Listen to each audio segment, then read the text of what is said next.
Hi everyone. Welcome to this edition of Shareable Science Beyond the Blog. This is the first of a two-part series of videos talking about antibodies, what they are, how they're being used both in therapy and in testing. So let's jump right in with a real quick overview of how your immune system works. So your immune system is designed to recognize when something is present in your body, some foreign invader that shouldn't be there, and then mount a response to attack it. And it does that in two phases. The first phase is called the innate response, and that is an immediate response. These are the first responders. It's a quick response, but it's a more general response. It's not necessarily specific to the virus or the bacteria. That falls to the second part of the response, the acquired response. This takes longer to develop as the body is figuring out exactly what the invader is and the best way to attack it. And this primarily deals with antibodies, which are small molecules that your body makes. We typically show them as these Y-shaped molecules, and there are lots of different kinds of antibodies that your body makes, and sometimes they actually group together in something that looks more like this. But antibodies bind to specific parts of whatever the invader is. So for the virus that causes COVID-19, many antibodies are binding to the spike protein that sits on the outside of the shell. And there are multiple types of antibodies, and they are produced by the body at different time points. So you can see if we jump down here, here's when you're exposed. There's a window of time before you develop symptoms. And then there's a window of time where you actually your body is fighting this and ultimately is recovering. The antibodies, we're going to talk about IgM and IgG, actually are produced at slightly different times. And IgM is generally produced first. It actually is a more general all-purpose antibody. It is specific, but it is not as precise as IgG. IgM usually appears in the 8 to 12 day window. It might be a little early, might be a little bit later, after you've started developing symptoms. So this is not an immediate part of your body's response. And then IgG is produced by your body a little bit later.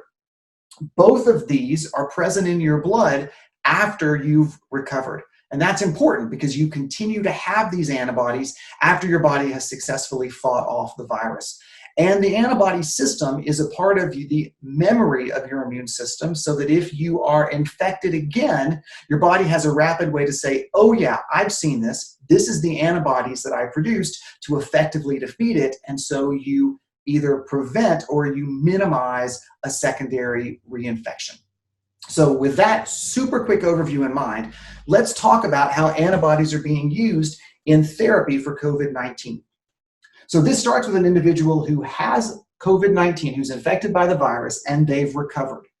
And then this individual can actually donate blood. And in this case, we're just worried about the serum, the liquid. We don't worry about the red blood cells. We actually give that back to the person who donates.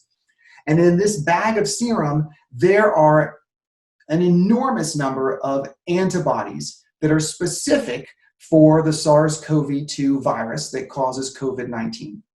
Some of these bind different parts of the virus, some of them bind better, some of them bind more weakly. But in this bag of plasma, you've got a whole set of virus-fighting antibodies. And so you can actually inject this through an IV into the body of somebody who is currently fighting the virus. And the presence of these antibodies actually speeds their recovery. Now, we've known about this kind of therapy for over 100 years, and we've used it in multiple different types of infectious diseases. We haven't used it before in COVID-19, obviously, because that's new. So there are lots of studies being set up to see if this really is a successful way to think about using antibodies to treat patients with COVID-19. There are three key ways this is being looked at. We don't need to go into the specific details other than to say, this is exactly what I've shown you up here. This is a way of actually pooling antibodies from numbers of recovered individuals to give you a consistent amount. And this is actually picking the antibody that is the absolute #1 best at actively attacking and neutralizing the virus, and making it in large quantities in the lab so that it can be given to patients really around the world. The early studies of this are promising and suggest that this is an approach to actually speed the recovery of an individual who is actively infected. There are a couple caveats. Still relatively small numbers. I think in the next few weeks we'll see larger trial readouts that should give us a better sense of exactly how well this works. Many of these studies didn't have a control arm, so there weren't patients that were matched that didn't get the antibody studies. And then there's been some data that says that the amount of antibody present in different individuals can vary. Some people can have very low levels, some people can have relatively high levels. So just with that caveat, even still, this looks like a really promising therapy. Please share this with individuals that you think might find this useful.